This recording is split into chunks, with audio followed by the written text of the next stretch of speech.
Hey guys, Alex and Dad from 7th Hour Films back again with Doctor Who Classic. Last time around we had Earthshock, if you can remember that.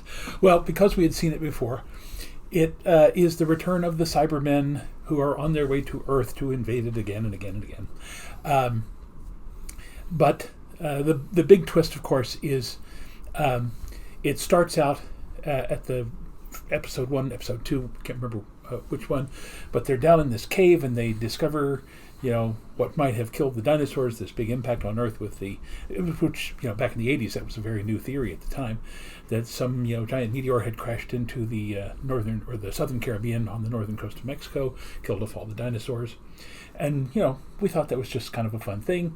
But then as it turns out towards the end, Adric, who's had enough of living in this particular universe and figures he can't go back to the E-universe, decides to steer the Cyberman spaceship away from the Earth, but they increase speed so much they go back in time 165 million years, and he accidentally crashes it into the Earth and kills all the dinosaurs. Something to that effect. Yeah, because that was kind of the thing. It's like one of the locks on it, on the controls, undoing that sent them back in time, and that was kind of enough. But Adric, he wanted to solve the rest, so instead of abandoning ship, he went back to try to do it, and it didn't ultimately matter, and he crashed into the Earth. To his credit, he didn't know that the place that he was crashing would have been safe, so he was still trying to do something. I think in the reaction I did say that it's it's pointless that Adric died. He didn't need to go back and do that. But to him, he didn't know. So, and that's where we left off quite a while ago now. 6 weeks now. Yeah. We took a break because Good Omens Season 2 came out, and that was a hoot and a half right there. And now we are... A lot of fun. Yeah, and now we are back, refreshed, ready to get back to Doctor Who, back to the Fifth Doctor. We made sure now that this era feels a lot longer than it probably would have been since we've taken this break, and we are back for Time Flight, which we've been informed is not a spectacular episode, even among the fandom of Doctor Who. But of course, we always go in with an open mind, and we will decide whether or not it is worthy of being bashed or not. So, because for some reason we have authority on this topic, we don't. Not at all. We don't. Just but a couple of guys reacting. Yeah, but YouTube makes you think you have that kind of authority. So, anyway, and yeah, that'll pretty much be it. It'll be like the old days, and it's going to take us a little bit longer than... We've had shorter reactions, with Good Omens. Those episodes they're nothing compared to these, Those are 40 minutes long. This is going to be 2 hours getting through this whole thing, but I think it'll be fun? Question mark on this episode only, but we'll get to a good episode. I'm enjoying Peter Davison, which, by the way, he was in Good Omens Season 2. That's true. As Job. Yeah. And we had David Tennant play... we had Peter Davison playing Job. We had David Tennant, who is his son-in-law, playing Crowley. And then Tennant's son playing Job's son, Enon. Yes. Which is about as confusing as most of David Tennant's relationships in Doctor Who anyway. So, but that's a story for another time, as we have a flight to time get to. Pun that translates us into the next episode. We certainly hope so. You got anything else? Just that it is now the second week of October. September, sorry. Directly after this, as soon as we finish this video today, I'm heading off to auditions again. The Pollard Theater up in Guthrie, which is close to where we live here in Edmond, is doing a Territorial Christmas Carol, so I'm going up again, and hopefully I'll get to play Scrooge with them, but got to go through the audition process first. Yeah, so, and I will stay here, not doing anything productive towards society, and that'll just be that. So, anyway, why don't we go ahead and jump right into Time Flight and round out season 19 finally, once and for all. The Concorde. Did you ever see the video of that crash? This is Captain Lurkin it's again. Disturbing. We're still traveling supersonic, ladies and gentlemen. 57,000 feet. Just to let you know that we'll be reaching our deceleration point in a few minutes and beginning our descent into London Heathrow. Oh, we can finally go to Heathrow. Surely the TARDIS is quite capable. We can change what happened if we materialise before Adric was killed. And change your own history. Look, the freighter could still crash into Earth. That doesn't have to be changed. Only Adric doesn't have to be on board. Now listen to me, both of you. There are some rules that cannot be broken even with the TARDIS. Don't ever ask me to do anything like that again. You must accept that Adric is dead. His life wasn't wasted. He died trying to save others, just like his brother, Vash. The interesting thing is they technically both have a point. I'll miss him. So will I. Well, someone should. Where are we? Somewhere above Hyde Park. The view should be spectacular. That's not Hyde Park. That's Heathrow Airport. You're right. Well, I never thought I'd say this, but let's get out of here. We could be in the path of an oncoming aircraft. Oh, what a perfect place.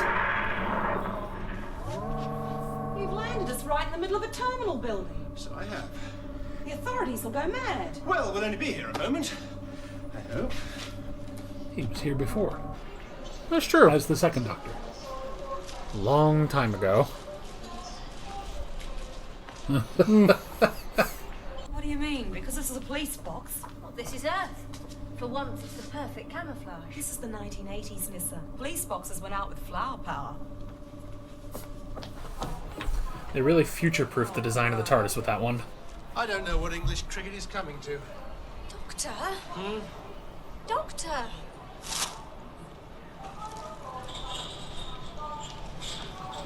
Back inside. I've just lost a unit.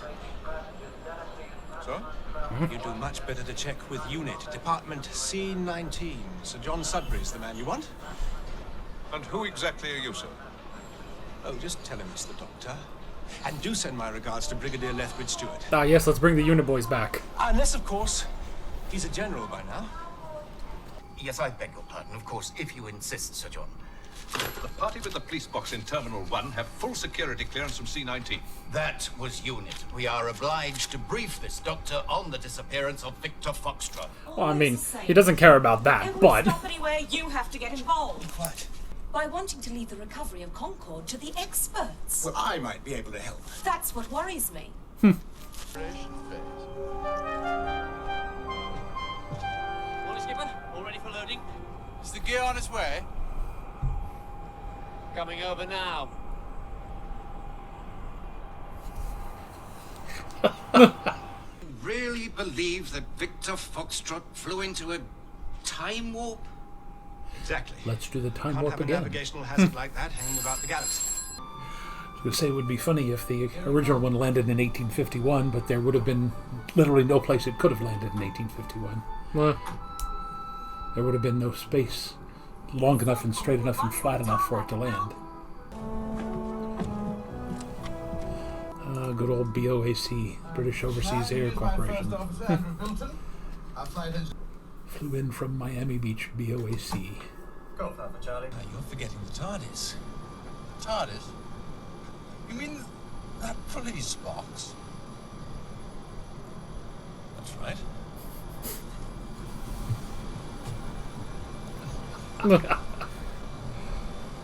he's got official clearance.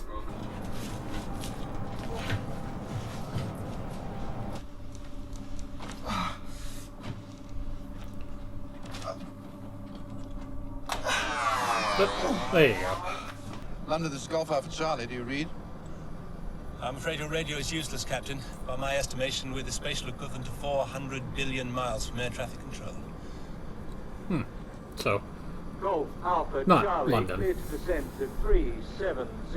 So much for the doctor. Where have they gone? Heathrow, Doctor. what if it's evil Heathrow? It's set up for them to feel like they're back on Earth. Oh, yeah.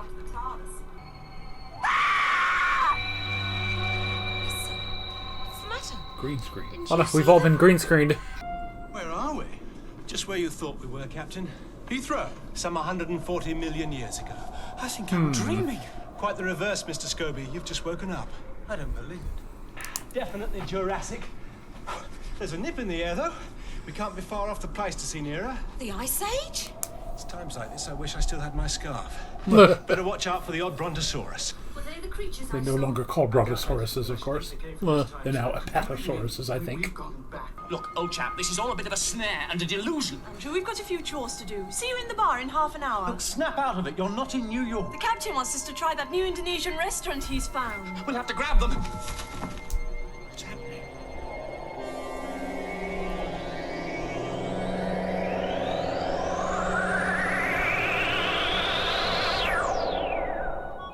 Oops. They were taken by lumps of crap.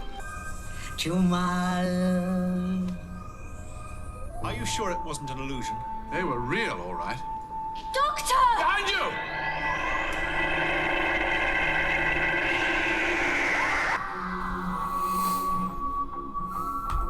Alrighty.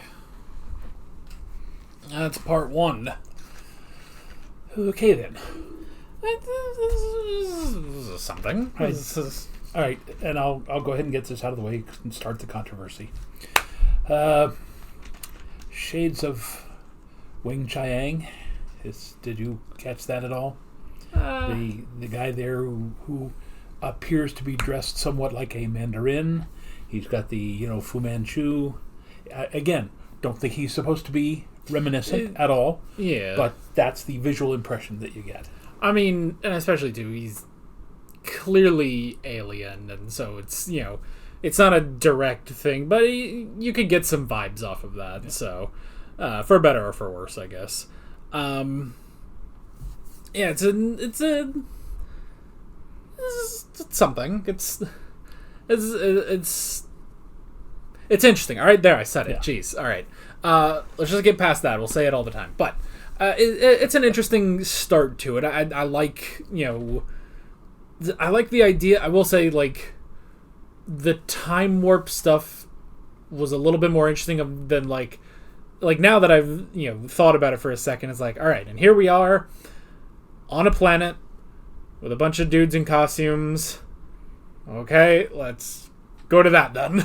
It's like, oh, here's this different thing with the airport, Heathrow, with the airplane, which is different from the last time like you said, that we were at Heathrow. So it's like, oh, well, that's an interesting premise in this time warp and losing the planes. And now we're on a planet. And there's dudes in goofy suits, and it's kind of the same thing we always do. But still, I'm curious to see where it goes. I'm not disinterested, so it would have been fun to see Ben and Polly walking in the background somewhere. Yeah. Now with it. See, I guess I don't know my prehistoric eras. I'm assuming Jurassic is not the time when the meteor hit. Or is it? Towards the... Again, I don't know. The end of the dinosaurs was 65 million years ago. The Pleistocene era, which is after the Ice Ages, and it's us and the mammals, basically, that are the dominant group of species on the Earth. Again, I don't know how many million years there are between Pleistocene and Jurassic. So, yeah. I was never that far into the scientific terminology to be able to know that. Yeah, I mean, going that far back, it's like you'd really. I feel like that sort of separates between historian and scientist, because that's more on just because there's no intelligent dominant species like there are with human history, so it's all a whole different aspect. But I am kind of sitting here thinking like, oh, we went so far back in time, like, well, we better get out of here before Adric crashes into the Earth. But it is. I do also like the argument at the beginning of can't you just go back and save Adric? And there is, I would say there is kind of a way of where it doesn't change their personal timeline, because the whole thing explodes terribly. So it's not like there's a body that they found later. So it could be that you could go back, grab Adric right before he goes. They are none the wiser. They think he's dead, and then that whole cycle repeats until eventually you have saved Adric. But at the same time, the Doctor is also right that you really can't risk changing your own timeline like that. So yeah, I'll be curious if Adric is brought up again, because it's like it's good that they are giving that the weight that it deserves. A companion died in the last episode, but I don't know. Like it almost feels like we did kind of move on from that quicker than most companion exits, and they generally don't die most of the time. So I did get myself a little too excited when they mentioned Unit. I thought they were going to bring back the Brigadier and everything, but there's a little wishful thinking. So, but that's all right. At least he's got clearance, and people can believe him on things. Well, at least to an extent. So, I am noticing that the Fifth Doctor tends to get flustered a little bit more than the four that preceded him. Well, Doctor, those creatures have taken Bilton and Scobie. man, that guy's tall. No, I'm surrounded by soap bubbles. Captain Stapley, are you all right? Am I all right? Those were the creatures that got hold of Bilton and Scobie. What creatures? Those blobs. Oh, you mean the plasmatons? Whatever you want to call it. Protein agglomeration, random particles assembled from the atmosphere. Quite harmless, I assure you. Doctor, there's no technique that can make matter like that out of thin air. Oh, isn't there? Now, what about the energy that telepathically generated the idea we were at Heathrow? You think that can't operate on a physical level? Doctor! It's simply a form of psychokinesis. You mean like that spoon-bending nonsense? So it seems. Doctor, those people were taking away the TARDIS. What? Not again.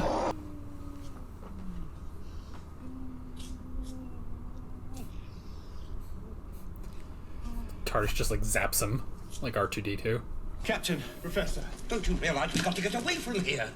The effect will only get worse the nearer we get to the center of the radiation. Is that a reason for abandoning your fellow passengers? Look, if the intelligence is trying to contact us, who is trying to stop it? Something with the same resource of psychokinetic energy. Another intelligence? Could well be. Nissa? Can you hear me? Nissa?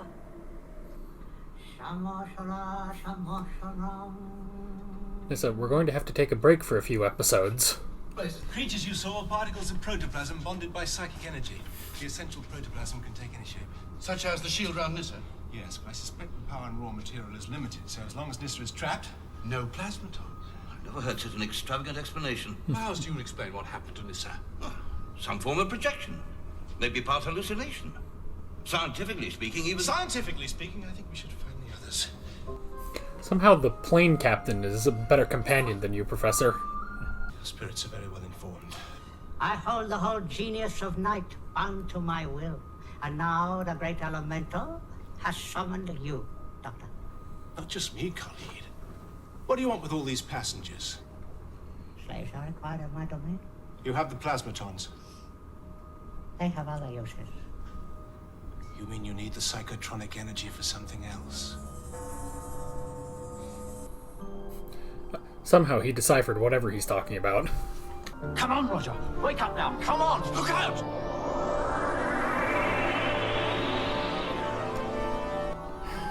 Are you all right? Almost as bad as the What happened? pizza gummy drop guys. Needed elsewhere.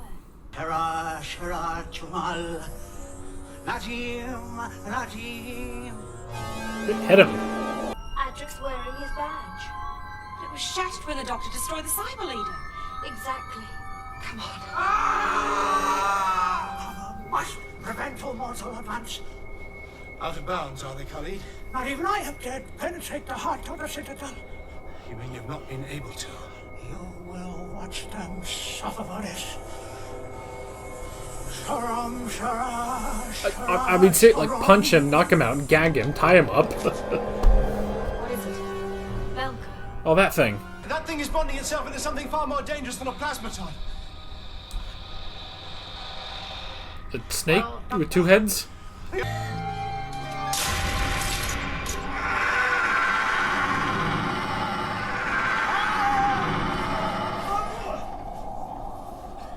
Well, that worked.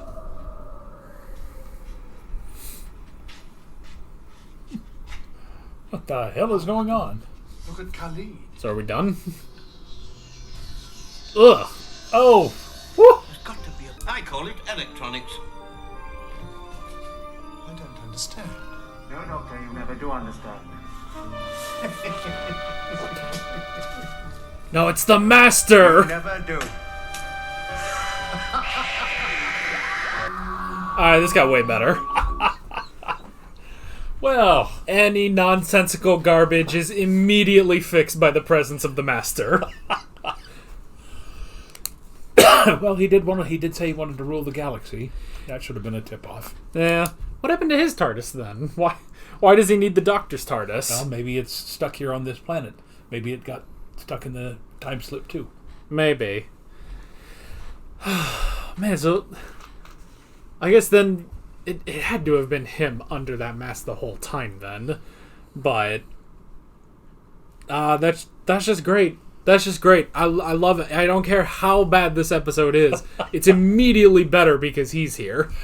And I have to say, the repulsive green goo coming from the area of his nostrils, that's literally vomit-inducing. If your mother had seen that, she would have gagged. I don't know if I can put that on YouTube or not, maybe, but... That was just disgusting. Funny, but disgusting. Well, yeah. Otherwise, that was particularly boring.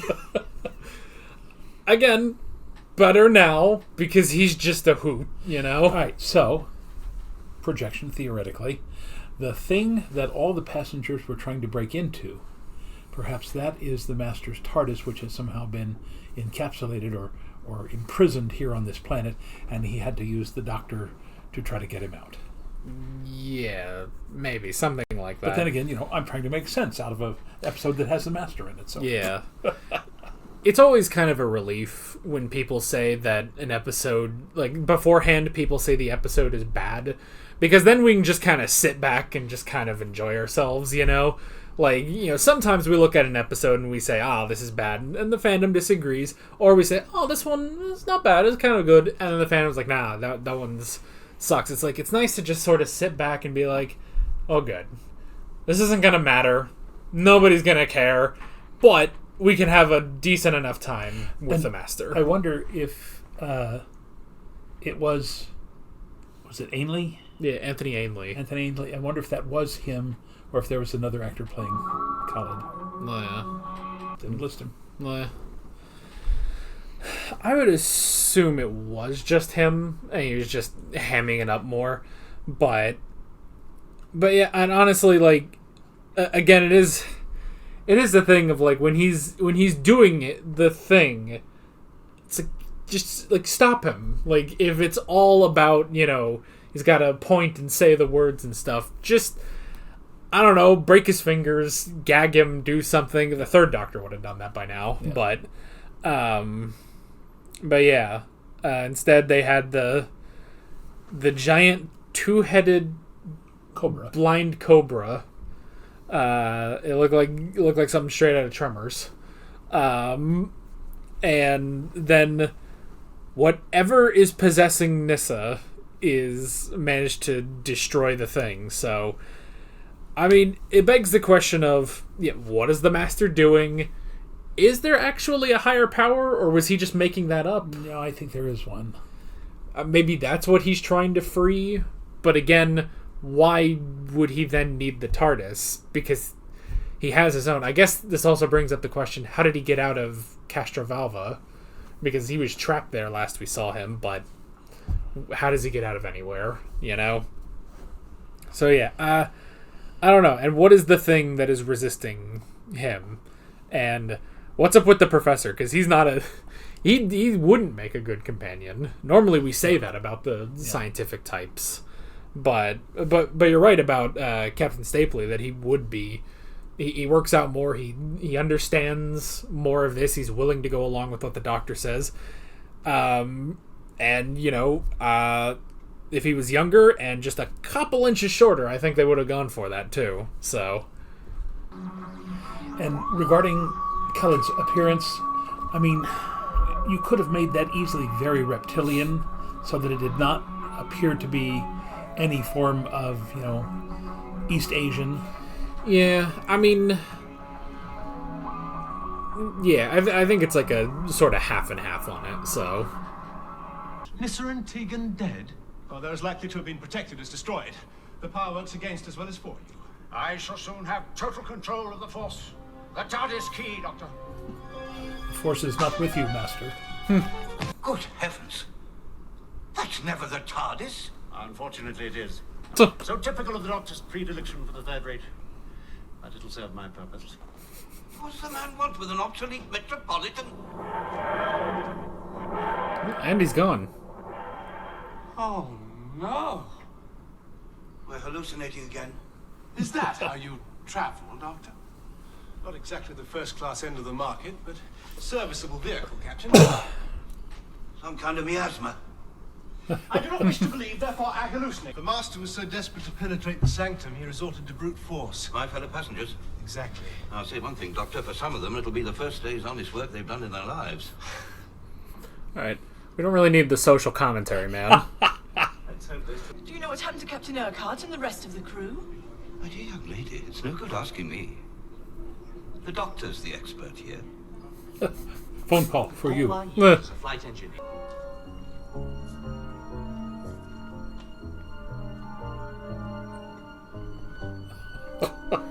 Well, he didn't lock it. Possum. Quickly, Henry. I'm never going to try and take off. Of course not, but somewhere here there must be a control for these doors. Oh, I wouldn't have thought it was that. So we were doing this without realizing it. Certainly. What sort of power could do that to us? We won't know that till we get to the other side of that wall. Would that be dangerous? What if the Force returns? Fight it. It's perfectly possible. How? Focus your mind on something you're very sure of. Your family. Fish and chips. Ah, Concentrate on that fish and one chips, thought definitely. To keep the dream images out. With malt vinegar. Now come on, everybody. And a Guinness. Haven't got much time. Of course, that's where he's hidden the other passengers. He's not big enough. Something else for me to explain later. It's interesting he's just settled on using the pillar. Oh, that is the door. But why work against itself? Two aspects of the same personality. The good and the bad. Jekyll and Hyde. Why should half the creature want to attack us anyway? Well, you seem to be having a little difficulty with TARDIS yourself. It's no longer important to me. Kick him while he's down. I shall talk to the Seraphim. No, Professor. I'm a scientist, Doctor. The chance of inheriting the wisdom of all the universe is an opportunity I cannot ignore. It will destroy you. You don't understand what you're doing. Precisely, Doctor. But soon, I shall know everything.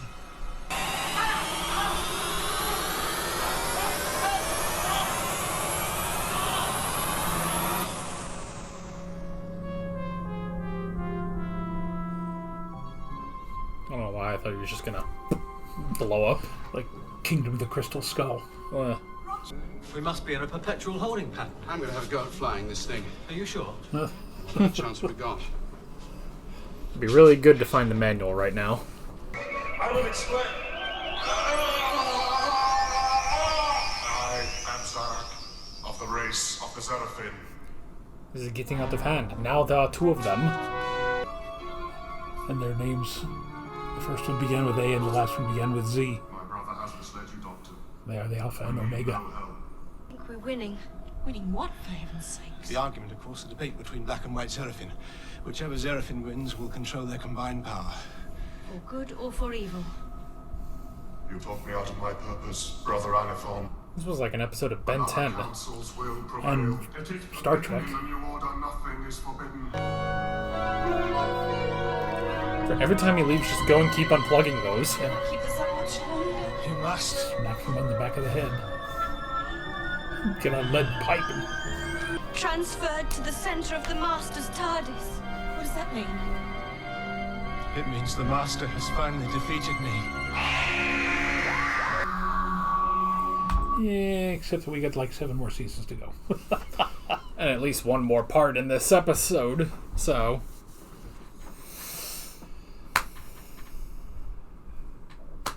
Well, I like the Master. Yeah. Other than that, I'm not really following this whole Zarafin thing. All right, so, and again, I thought that they were on another planet, but apparently they're still on Earth. Yeah. Where they traveled so long ago that they were even there before who were the reptilians that were... Oh, well, do you mean the Silurians? Silurians, yeah. Yeah. Well, I just, flash back to, 8 different species that tried to conquer Earth at this time, so... Yeah. But yeah, the Silurians are, at least, they are of Earth, so... Yeah, which, at least, to the credit of the Zarafin, when it's oh, well, we came to Earth to rebuild, it's okay, we've heard that before, but, in their time, there's nothing there, so... To their credit, that makes sense. That is a deserted planet, devoid of intelligent life, basically. So I'll at least give them that credit. It's not like yes, we want to take over in 1980, and it's well, it was kind of occupied already. So, and just like the current population of Earth, you have the yin and the yang. You have the good and the bad. Well, yeah, and the bad just keeps getting louder and louder. They decided to change things to the letter X. It's just terrible, I like, though, that this is the first time the Master has actually had control over the higher power he wants to destroy the universe with. It would help if you could remember where you came in. Even if we found it, we wouldn't be able to open it with the Zarafin gone. Then we have to resort to brute force. Get a rock, break a wall. Where did you come from? Possibly a telepathic projection. Perhaps he isn't really dead. The man was atomized. No. He was absorbed into the Zarafin life force. Pull the plug, Roger! In its new state, the Master's TARDIS won't be fully operational yet. He's got the nucleus, all right, but he'll need to work on it. What got me was all the people. The passengers. Yes, I mean, I've heard of a football team getting into a telephone kiosk, but this was ridiculous.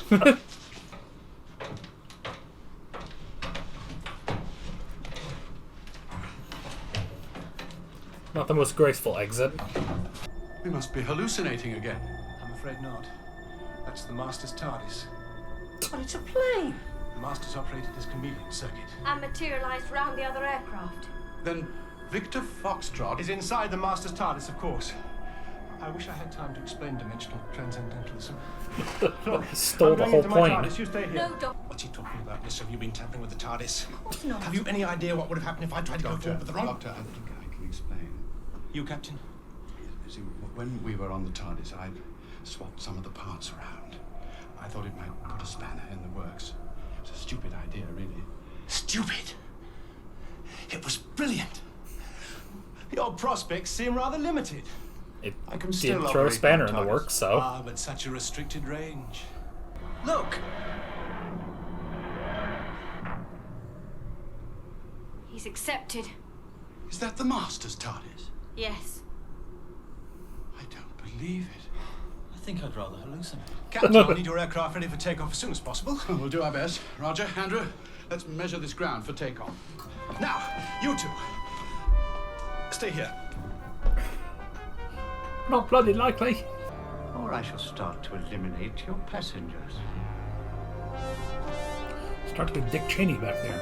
The passengers are coming too. Passengers are your responsibility, Tegan. When you get them on board, stand by these tires. Ladies and gentlemen, we do apologize for the delay. Your flight is now ready for boarding. Would you care to proceed to your aircraft immediately? This is what she knows how to do. Finally. This is it, gentlemen. 3, 2, 1, now. This is the first takeoff in the history of mankind, technically. Oh, you can see the buildings in the background. Yep. No, we're just hallucinating that. It's okay. They did green screen that. Or mat it, I guess that's the word. You sent them to Zarafus? The radiation... That was millions of years ago. The atmosphere would be perfectly clear by now. Not a very nice climate for the master, though. He'll just take off again. Well, I think with that extra energy on board, my temporal limiter will need replacing. He's stuck on Zarathus. Yes. Let's hope it's for good. It's not. But it's wishful thinking. And what about Victor Foxtrot? Victor Foxtrot was never really lost. What? Should be on the other side of the sewage farm. Must have been beside the ruins of a citadel for 140 million years. You just have to dig it up. That's a good point. Well, I'll just make a quick phone call, which should clear the whole thing up. Let's get out of here. It will be time to talk about disciplinary action. It's the ultimate way to shut down any argument. Happy landings, Doctor. Happy landings, Doctor. Hello. I thought you were going with the Doctor. So did I.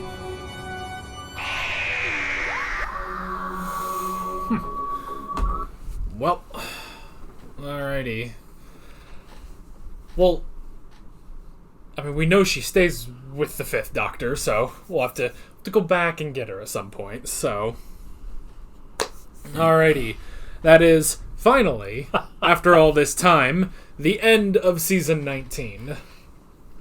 Well, it was enjoyable. It's a little convoluted there in the middle, but overall it was enjoyable. It only works because it's the Master. Yeah. Other than that, like, it probably wouldn't have held up as much as it did. So, because it's the same thing he always does, where, you know, he's found a higher power and he's going to manipulate it. He almost got there this time, to his credit, but it's about as standard as master plots go. So, with another emphasis, like, a lot of, pretty much all of them, I feel like, recently have been the Doctor and the Master kind of have to cooperate a little bit. Yeah. Like, at the very least, it's the second time that's happened of the 3 episodes with this particular version of the Master. So, so that's at least an interesting, like, reoccurrence that he keeps having to trade something. So, I don't know how long the discussion's going to be because there's not much to really dive into. Yeah, we kind of covered a lot of it in between. Again, I think, and I'm wondering if the major complaint about this is that first and second episode with the physical appearance and the characterization of Khalid, which is really odd because he mentions, I was here in Arabia, I learned all this stuff, but he does not appear to be Middle Eastern, he appears to be Eastern Asian. So, again, it just, there were so many other ways they could have done that, and it would not have been as controversial, perhaps. Yeah, I mean, and you can sort of chalk it up to the Master just put on a terrible disguise, you know? Like, he just went with something, and then it worked. He knew that disguise was not going to last, but I mean, it's a strange sort of disguise for it, basically. But and the other thing, they kept mentioning the rope trick. That is something that happens frequently in places like South Asia, in India, and Pakistan, and Bangladesh, I would imagine. So you've got very mixed cultural things going on in there. But other than that, I mean, the idea of Khalid, or Khalid, whatever they were calling him, you know, he's great, he's mysterious, but just don't make him so humanoid. I mean, again, he's in control of a snake. They talk about the rope trick and talk about the, you know, charming the cobras and all that. Make him reptilian. I mean, not quite as much as, say, the Draconians, but something that's a little more non-humanoid, so that it, you know, again, even in the early 1980s, that probably was, I don't want to say it was offensive, but it probably struck a lot of people the wrong way. Yeah, maybe. Now, I've heard, I think someone said, like, the first episode is the most enjoyed of the 4-parter, and then after that, like, it just kind of goes off the rail. Which, yeah, I guess in episode 2, that's when you get more of Khalid, but I don't know. I imagine that might not have been too big of an uproar, and then just the fact that, even if it was the fact that he is just revealed to be the master, I think that it probably just dispels it. Like, okay, it was just some weird disguise he had. So, I don't know.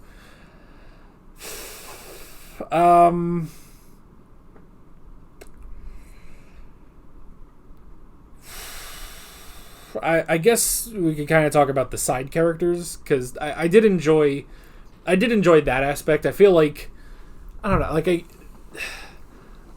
I'm gonna say this, and there's no backing in like anything that we've watched over the past like 3 or 4 seasons, but I feel like it's a nice change of pace that they did last throughout, pretty much most of the story, and they did get back to Heathrow and everything was good. And because even like last episode, that was still the case, with the people who were down in the caves, then they ended up on the spaceship, and then they all were able to get away. Maybe there's just something about, I think I like in this that we do see them getting home, because last episode, you didn't see that. Now granted, they had to end it at Adric's death, and that was a very good dramatic ending, so I understand why they did that. But, at the top of this episode, they just say, all those people from the last episode are back where they should be. And that's just kind of that.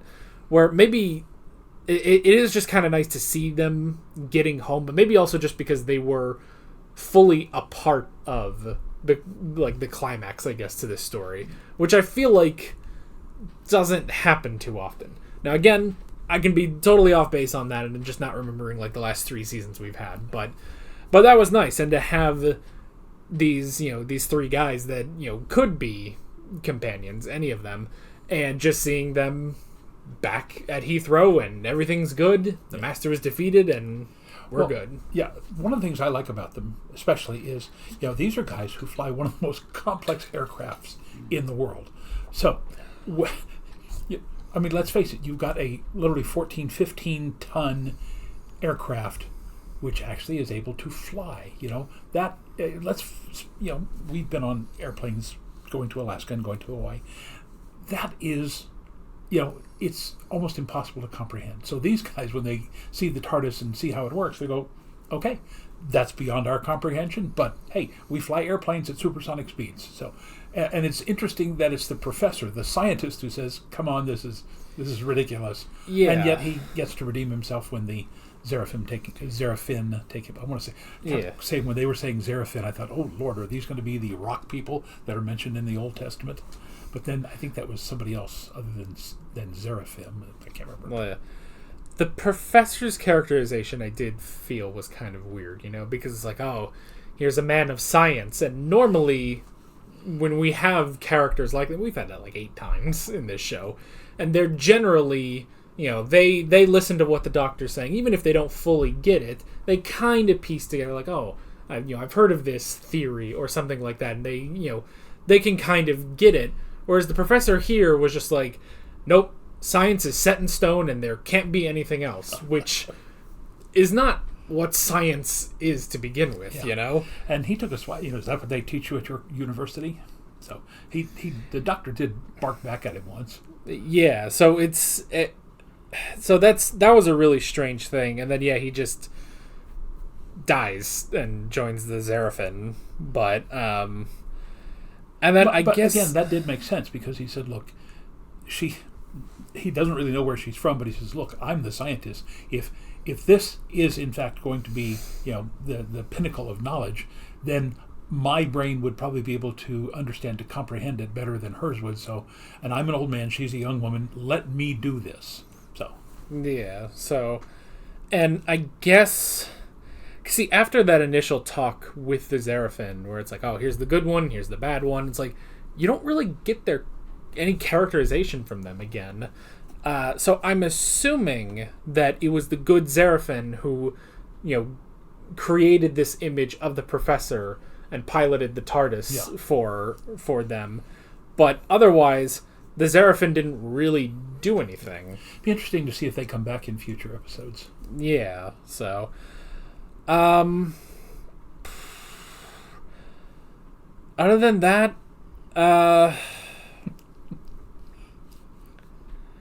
There was a cameo by Adric. Yeah. So there they didn't just immediately forget about Adric, but yeah, again, it's one of those that's like the concept is not bad. Like it could work, but the only reason this works as well as it does is because it's the Master, and you do forgive a lot because of the Master. So yeah. And Tegan's been left at Heathrow accidentally. So, which she all season wanted to get back to Heathrow. But now that she's there, now she doesn't want to stay at Heathrow, which I understand. But yeah, so we'll have to see what happens there. This might have been the shortest discussion we've ever done. Well, again, we discussed most of it in between the episodes. Yeah, and I didn't really write down much else, so yeah. What's next? What's up next? Next season. Season 20, which I believe towards the end will give us the there we go. Towards the end of this season will give us the 20th anniversary of Doctor Who, which means 5 Doctors. Yep. Next up is Arc of Infinity. Ooh. That sounds interesting. Sounds like a Marvel movie almost. But yeah, we'll get to that, and hopefully it's better than this. But not that this was particularly bad. So we've seen worse. Yeah, we've certainly seen worse. Which again, that's always the hilarious thing is when people are like, "Oh, dude, the next episode's really bad," and we watch it and it's like, I've seen worse. You know. So it's no celestial toy maker. Yeah, that one is. But a lot of that may have simply been because we had to watch it in the retcons. That's true. Yeah. Yeah, because if we'd seen the actual or even a animated reconstruction, it might have been better. But playing all of those games just in still pictures was the worst. Yeah, because I'm trying to think of the other worst episodes, and there's like one or two things, or things are moving, things kind of are happening. Yeah, like the closest, and this is just because I can't remember all the bad, quote unquote bad episodes, but like maybe the only one. Well, I won't say it because I don't need to. We don't need the grief. We don't need to trudge that up, I guess. But we'll say Celestial Toymaker. That's nobody's gonna care about that one. So yeah, this one. Let us know why if you don't like this one. If you don't like this one, that's fine. Just we're curious, but at least the Master's there. Yes, and he's always fun. Yeah. So, but that is basically it. With all that being said, we're Alex and Dad from 7th Hour Films, and we will see you guys next time. Take care. Alright guys, thanks for watching this video. There's a bunch of links on screen if you want to go click around any of those. There's a playlist with all of our Doctor Who classic reactions, as well as another playlist with all of my modern Doctor Who reactions. Those will come back at some point too. There's also a subscribe button and a Patreon button on screen, as well as other links in the description if you want to go check out any of those. See you guys later.